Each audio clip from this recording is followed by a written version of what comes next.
சக்தியோட மகளிர் மாநாடு நடந்தது. அதுல ஒரு அக்கா சொல்றாங்க, எங்களுக்கு மட்டன் பிரியாணி கொடுத்தாங்கோ, மாசா கொடுத்தாங்கோ, லட்டு கொடுத்தாங்கோ, குட் டே பிஸ்கட் கொடுத்தாங்கோ, தண்ணி பாட்டில் கொடுத்தாங்கோ. ஒரு 3 மணி நேரம் விழாக்கு எங்க பெண்களுக்கு எவ்வளவு கொடுத்திருக்கீங்க. வாவ், நம்ம தமிழ்நாட்டு பெண்கள் மேல எவ்வளவு அக்கறை இந்த தீய சக்திகளை. இவங்களை போய் நம்ம தப்பா நினைச்சிட்டோமே. 3 மணி நேரம் விழாக்கு இவ்வளவு கொடுத்தத சொல்லிட்டு 5 வருஷமா என்னென்ன கொடுத்தாங்கன்றத சொல்லாம மறந்துட்டாங்க பாத்தீங்களா அந்த அக்கா. பாவம், டைம் இல்ல போல. அதான் நாங்க இருக்கோம்ல, சொல்றேன் கேளுங்க.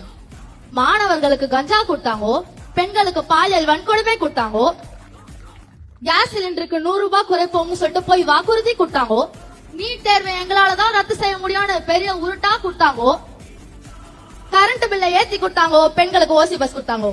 ஓசி பஸ் நான் சொல்லுங்க, அமைச்சர் சொன்னாரு. 2.5 லட்சம் கோடியா இருந்த தமிழ்நாட்டின் கடனை 9.5 லட்சம் கோடியாக உயர்த்தி மக்களுக்கு பெரிய ஷாக் கொடுத்தாங்கோ.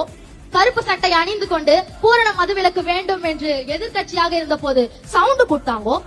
திருத்தணியில் ஓடும் ரயிலில் வடமாநில இளைஞர் ஒருவரை பட்டாக்கத்தியால் வெட்டு காயங்கள் கொடுத்தாங்கோ. சென்னை பாரிஸில் கர்ப்பிணி பெண்ணுக்கு அடி உதை கொடுத்தாங்கோ. போலீசாரால் கடுமையாக தாக்கப்பட்ட சகோதரர் அஜித்குமார் அவர்களுக்கு திருட்டு பட்டம் கொடுத்தாங்கோ. மதிய உணவு சாப்பிடும் போது உயிரிழந்தானே ஒரு சிறுவன், அந்த சிறுவனின் உயிரை பிரிக்க ஆபத்தான பள்ளி கட்டிடங்களை கொடுத்தாங்கோ. இதெல்லாம் பத்தாதுன்னு தமிழக பெண்களை அசிங்கமா கேட்கறதுக்கு சிவாஜி கிருஷ்ணமூர்த்தி ஐயாவை கொடுத்தாங்கோ. கடைசியில ஓட்டு போட்ட ஒட்டுமொத்த தமிழக மக்களுக்கும் பெரிய குண்டால அல்வா கொடுத்தாங்கோ.